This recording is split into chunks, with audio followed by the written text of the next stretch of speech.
தொடர்ந்து திமுக சேர்ந்தவர் அந்த அண்ணா பல்கலைக்கழக விவகாரத்துல திமுகவை சேர்ந்தவன் சொல்லப்பட்டதுக்கு முன்பாக அமைச்சர் ரகுபதி பதிலளித்திருக்கிறார். அதே மாதிரி உயர்கல்வித்துறை அமைச்சர் பதிலளித்திருக்கிறார். ஆனா தொடர்ந்து திமுகவை சார்ந்தவர் என்ற வாதம் முன்வைக்கப்படுது. அதுபோல பாஜகவினுடைய மாநில தலைவர் வந்து பல்வேறு விஷயங்களுக்கான போராட்டங்களை முன்னெடுத்துக்கிட்டு இருக்கிறார். இதெல்லாம் நீங்க எப்படி எடுத்துக்கிறீங்க? பாஜக தலைவர் வந்து முதல்ல அண்ணா பல்கலைக்கழகம் யாருடைய நிர்வாகத்தில் இருக்கிறத பொதுமக்களுக்கு அவர் விளக்கணும். அண்ணா யூனிவர்சிட்டி அட்டானமஸ் யூனிவர்சிட்டி, அதனுடைய வேந்தர் கவர்னர், அதை நிர்வகிக்கக்கூடியது துணைவேந்தர் தான். அந்த துணைவேந்தருடைய நியமனத்தில் ஆளுநர் எவ்வளவு நெருக்கடி பண்ணிக்கிறார், பல்கலைக்கழகத்தின் நிர்வாகத்தில் இருக்கக்கூடிய சிக்கல்கள் எல்லாம் எல்லோரும் அவங்களோட எல்லாருக்கும் தெரிஞ்சு ஓட்டலாம். அதே நேரத்தில் அண்ணாமலை அவர்கள் எடுத்திருக்கிற இந்த போராட்டம் என்பது, நானும் 62 வருஷம் அரசியல் இருக்கிறேன், இதுவரையில் பகுத்தறிவுக்கு ஏற்க முடியாத ஒரு போராட்டத்தை அவர் இன்றைக்கு நடத்தியிருக்கிறார். இது மிகவும் கேலி கூத்தாக இருக்கிறது. நான் நினைக்கிறேன் அவருக்கு இப்போ எந்த பதவி இல்லை. அண்ணாமலை இந்த தினத்தில் எந்த பதவியும் அவர் இல்லை. யாரோ ஜோசியர் சொல்லியிருப்பாங்க போல இருக்கு, இந்த மாதிரி நீங்கள் நேர்த்திக்கடன் பண்ணிட்டீங்கன்னா உங்களுக்கு பதவி கிடைக்கும், பெரிய பதவி, உயர் பதவி கிடைக்கும். நீங்கள் அயல்நாட்டுக்கெல்லாம் போய் லண்டன்லாம் படிச்சுட்டு வந்திருக்கீங்க, அதனால உங்களுக்கு பதவி போகிறதுக்கு வாய்ப்பு இருக்குது. ஆனால் இந்த நேர்த்திக்கடனை பண்ணால் கிடைக்கும்னு யாராவது சொல்லியிருப்பாங்கன்னு நினைக்கிறேன்.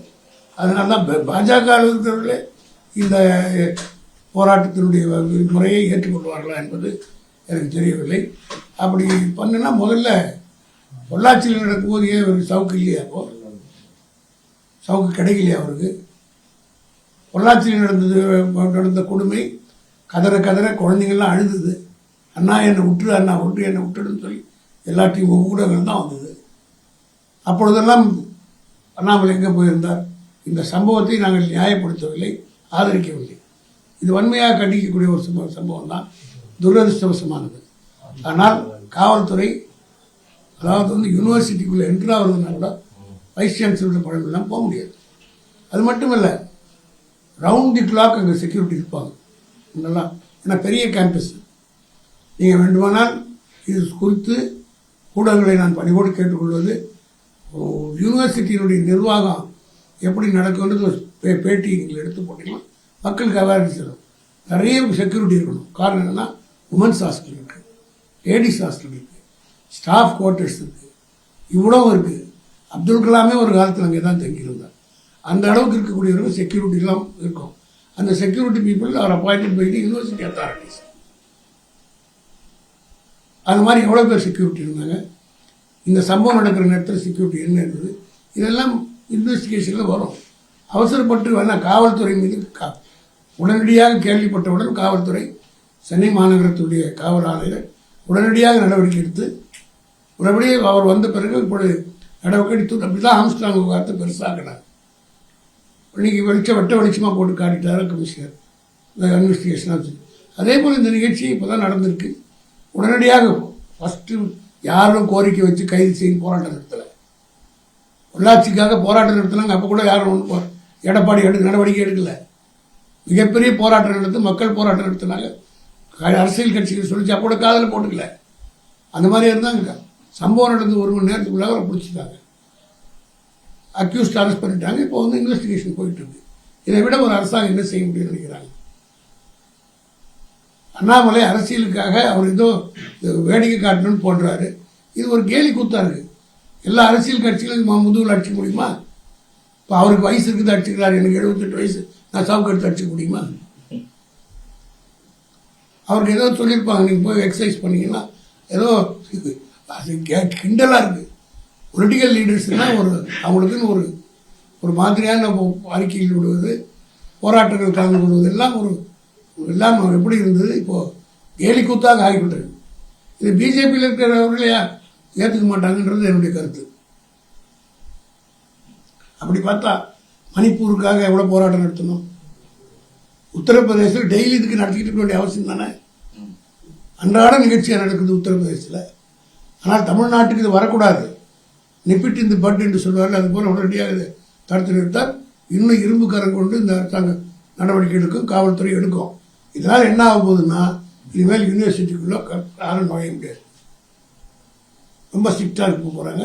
இந்த மாதிரி நெருக்கடிகள்லாம் வரப்போகுது. அதனால் வந்து இப்போ அதாவது நேரத்தில் இது போன்ற சம்பவங்கள் நடக்காமல் இருப்பதற்கு சமூகமும், அதாவது வந்து இப்போ பசங்களுக்கு ஒரு ட்ரைனிங் கொடுக்கணும். அதாவது வந்து இந்த மாதிரியான வருகிற அந்த பெண்ணை நான் உடனடியாக பாராட்டுறேன். காரணம் அந்த அப்படியே சப்ரஸ் பண்ணாமல் கம்ப்ளைண்ட் கொடுத்து அந்த அக்யூஸ்டு பிடிப்பதற்கு உதவிய அந்த பாதிக்கப்பட்ட பெண் உள்ளபடியே ஒரு வீராங்கனை என்று தான் நான் பாராட்டுறேன். இப்போ திமுக ஆட்சி இறங்குற வரைக்கும் ஷூ போட மாட்டேன், செப்பல் போட மாட்டேன்னு சொல்லியிருக்காரு. அது நிரந்தரமாக போட முடியாது. அப்படி ஒரு சபதம் ஏற்றிருந்தால் அவர் வாழ்நாள் முழுவதும் செருப்பு இல்லாமலோ ஷூ இல்லாமல் தான் நடக்க வேண்டிய நிலை வரும். செருப்பு போட மாட்டேன், கோயில போய் வேண்டிக்க போறேன், சாட்டை எடுத்து அடிக்கிறேன். கோயிலுக்கு போறது நான் கூட போறேன். தொடர்ச்சியா வந்து கோயிலுக்கு போறதை பத்தி நாங்க ஒன்றும் ஆட்சி இல்லை. விரதம் இருந்து 48 நாட்கள் அப்படின்னு சொல்லிட்டு இந்த விவகாரம் அவர் ஐயப்ப மலை ஏற முடியாததுனால இப்படி ஒரு பண்றாரோ. ஐயப்ப மலை கொஞ்சம் இப்போ வந்து அங்க கூட்டம் ஜாஸ்தியா இருக்கு, என்னால் போக முடியல, அதனால இப்படி பண்றாரான்னு தெரியல. அது அவருடைய விருப்பம். அவர் வந்து பல விதமானக்கோ அவர் வந்து உயிரோடுங்கிற வீராசாமி செத்து விட்டாருன்னு சொல்லுவாரு. இந்த மாதிரி வேடிக்கையெல்லாம் நிறைய பண்ணுவார் அவர். ஆனால் அந்த வேடிக்கையில் இதுவும் ஒன்றுன்னு நம்ம எடுக்க வேண்டியதுதான். இல்ல சொல்லும் போது நிறைய வார்த்தைகள் கூட பிரஸ் மீட்ல வந்து அநாகரிகமா பயன்படுத்தினார். ஏன் உங்களே ஒரு திட்டினவர் தானே, அப்புறம் எங்களை திட்டத்தில் இருந்தார். நாங்கள் எதிரிகள் ஒரு பாவம் மரியாதை உங்களே திட்டினவர் தான். That is is character.